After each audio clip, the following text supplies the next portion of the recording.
Hey, what's up everybody? This is Roy. Welcome to my channel, 40 and Broke, and I am doing a video on my April budget.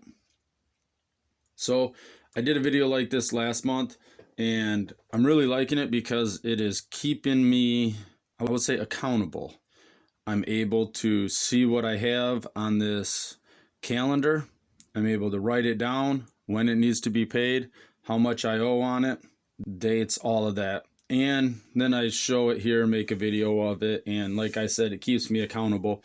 And one of the ways it keeps me accountable is it keeps me away from using my credit card. And what I say with that is, just recently I had $400 emergency come up, and the thought crossed my mind, well, just use your emergency fund. Then I was like, well, I don't really want to spend my cash, so I was going to put it on my credit card. And then I was like, well, and then I'll just pay on the credit card. But we all know how that works. You end up not paying on the credit card. So everything that kept going through my mind was, the people that watch my videos, what are they going to say when they're like, why would you use your credit card when you have money in your accounts to pay a $400 car repair bill? What I did is I just took money from various accounts and I paid in cash, and I stayed right away from my credit card. So let's get into it. I've got all the things here that I have to pay. So we've got my mortgage there on the first, $625. I already have the money set aside for that. Then on Friday I'll get paid, and the wife gets $600. The camper gets $100 right off the bat because I want to get that loan paid off, and then gas for work. So then the 5th, I have Hulu, which comes out. The 8th, the loan for my roof, which if you look over here on the side, you'll see I still don't have the number for the roof. I called about being able to do the online baking, but I have to have my wife do it first because she's the primary account holder on that account that I have that loan through. So I have to get her to do it first, and then I can go in as a secondary user and be able to look at it all. And I just haven't got around to doing it yet. And I forgot to look at the statement when it came in because it doesn't come in my name, so I don't even think about it. But hopefully for the next video for, May, I'll have how much the roof is, and I'll start keeping better track of that. So then I got my M1 that comes out there on the 12th. AT&T, which is $45. If you remember last month, I had that wrong. I had it as $35. The 15th, Kindle and my credit card.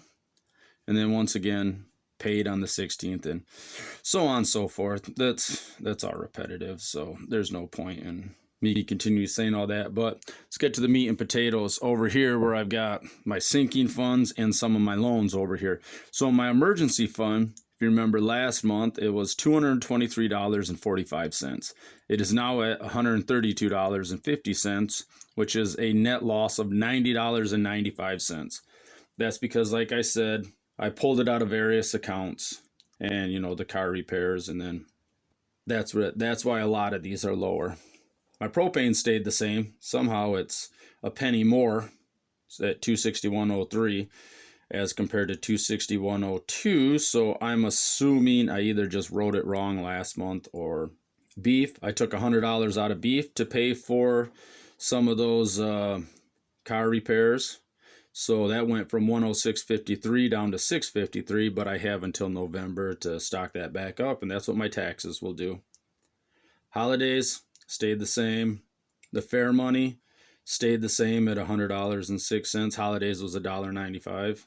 Miscellaneous was $125.03, and I took $50 out of that, so that's $75.03. Then I looked at my mortgage.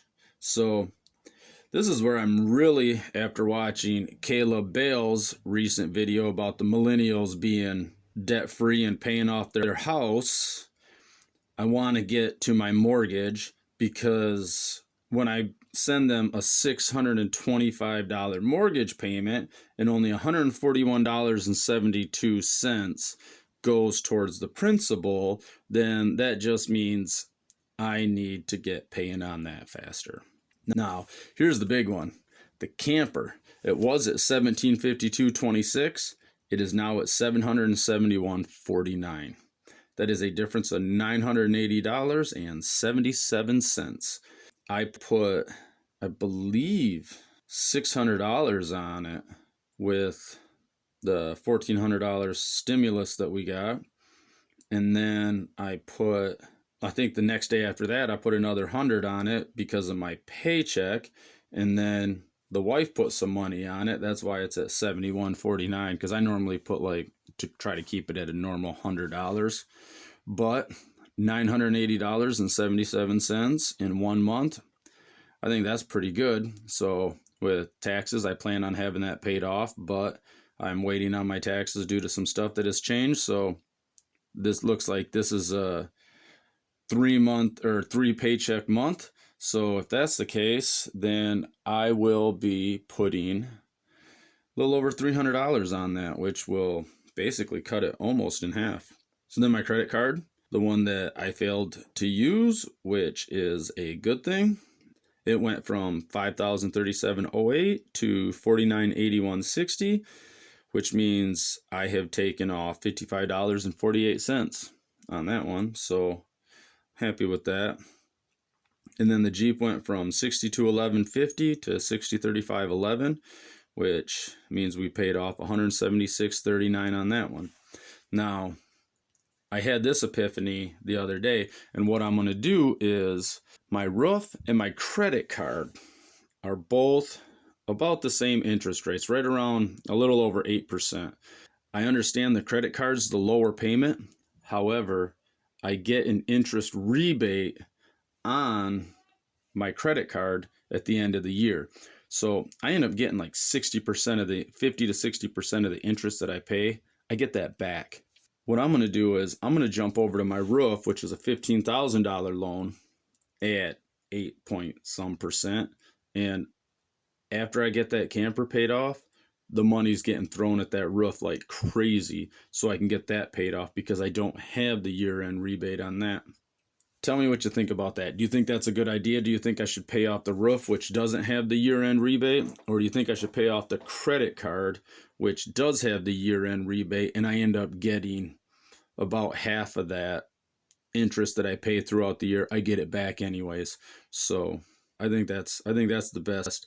Financially, I think that's a pretty good deal to go after the roof first, get that knocked down. So, all right, that's my April budget, and let me know what your April budgets are and if you got anything that you're saving up for and stuff like that. So, all right, everyone, have a good day. And remember, let's take control of our finances so that we can live the life we've always dreamed of.